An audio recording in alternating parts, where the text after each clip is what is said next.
Welcome back, everyone. I'm Zell, and today we're going back to do a redo. Need some silica gel? Got plenty of that around here. We're doing the C909C Brigand for a second time because that first video, guys, I'm pulling it as soon as this one goes live because, oh, the audio. I was having problems with this new setup. I'm using OBS, Online Broadcast Studio, and a Sony camera and a blue microphone, and none of it was working right, even though the feedback I was getting through the camera and through the computer were perfect.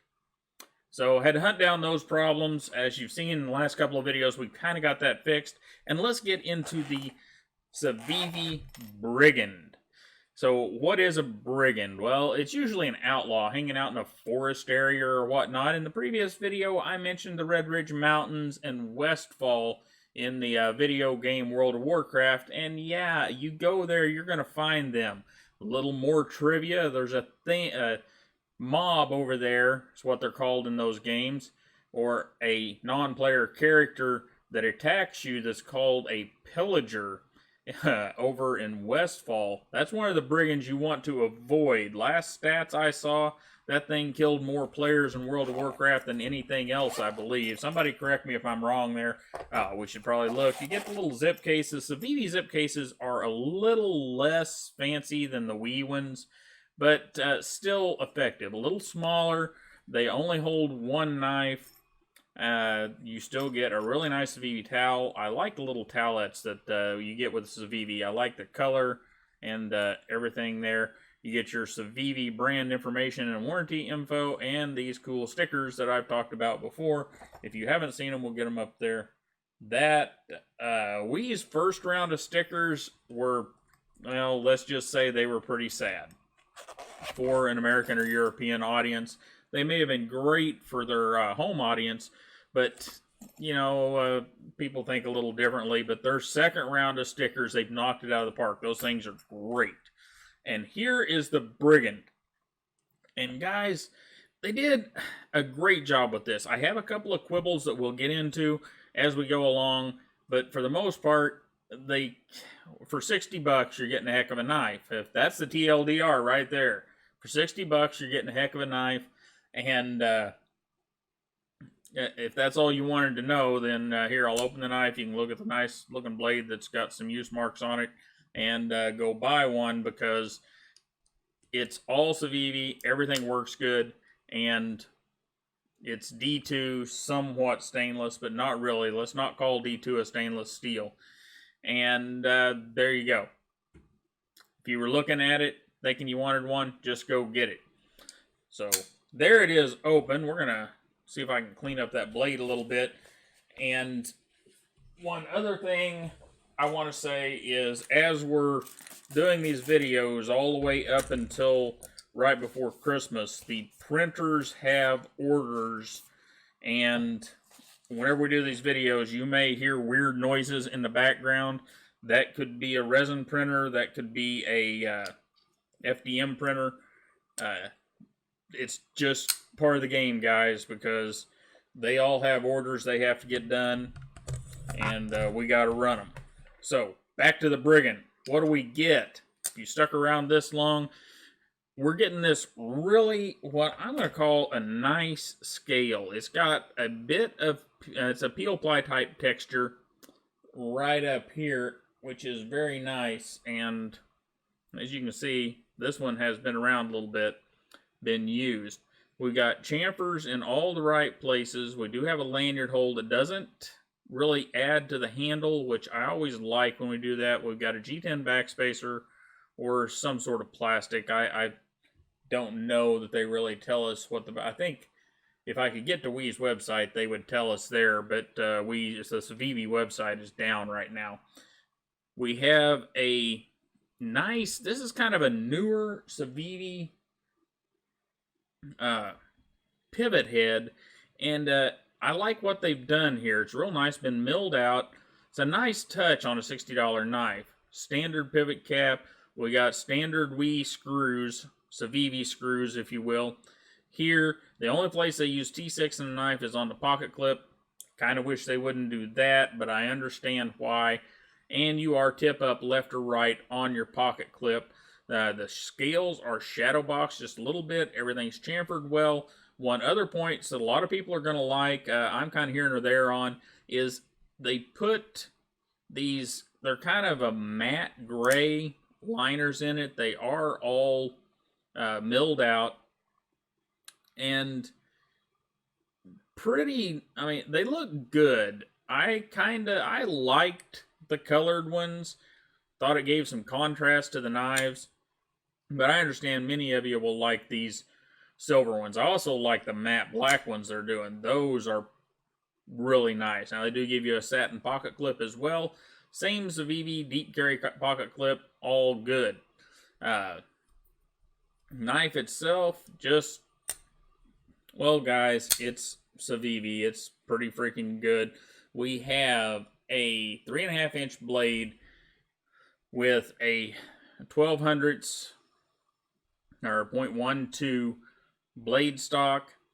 It's right around, I think that's 3.5 millimeters. I'd have to get the calipers out to check. So fairly thin, flat ground, nicely done, swedged up here. Got a little bit of jimping right there.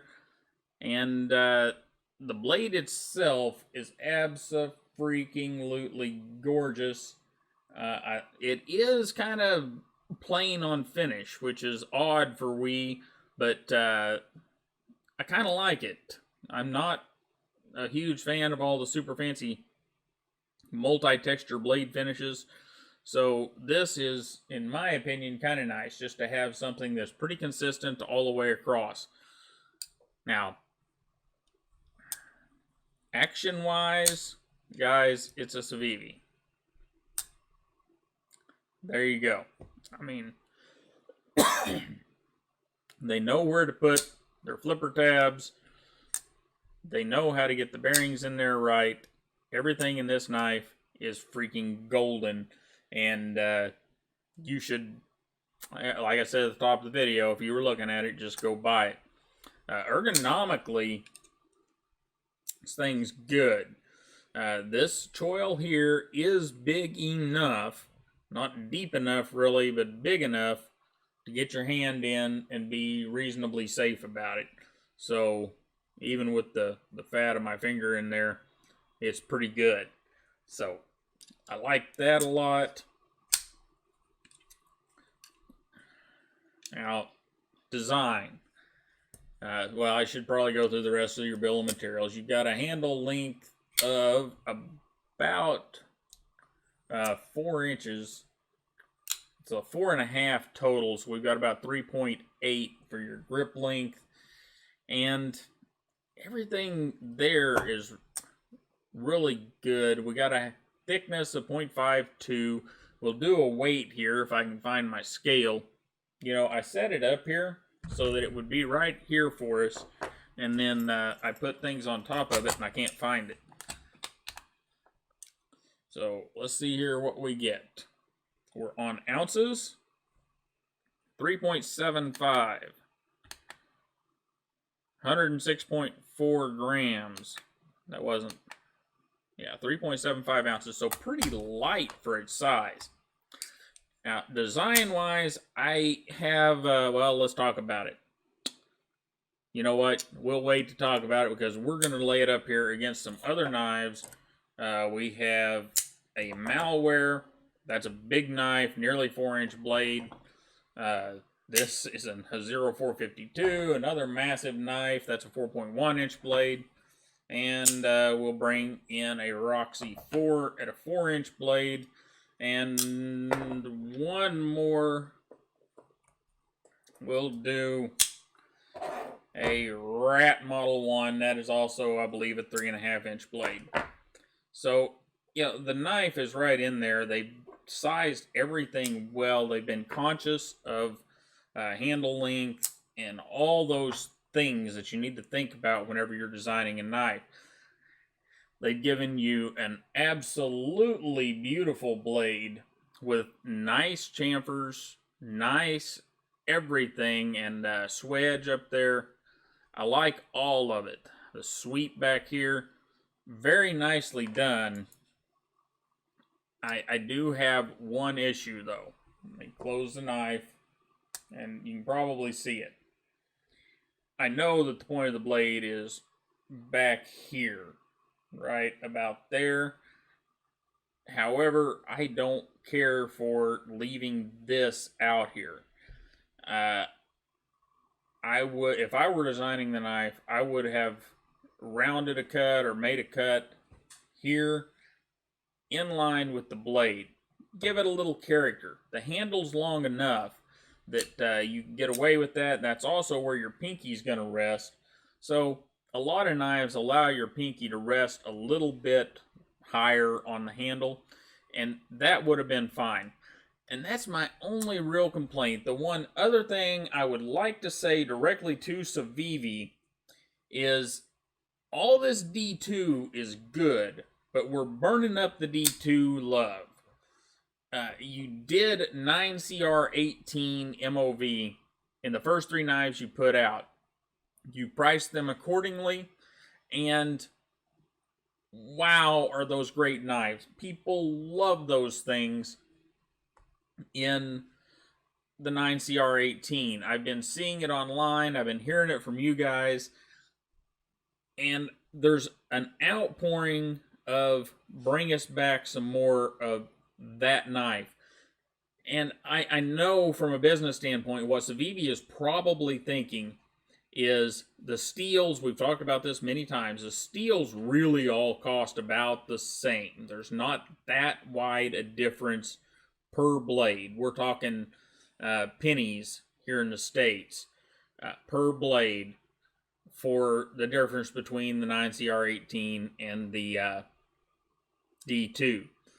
Heat treatment, I don't know exactly what the heat treatment is on 9CR18, but since it's very close to 440C, we're going to guess that the heat treatment is similar to 440C and D2 heat treatments, so not a vast margin there either.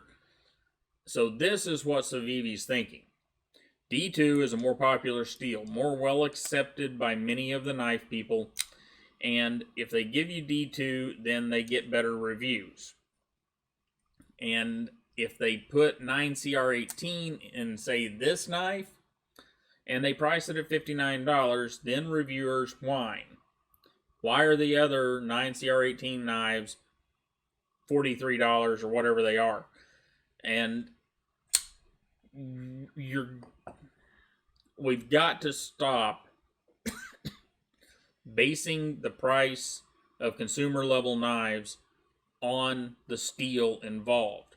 Now, that's not to say that it's okay to put some badly heat treated OS 8 or some 8CR13 in a knife and sell it for 75 or 100 bucks.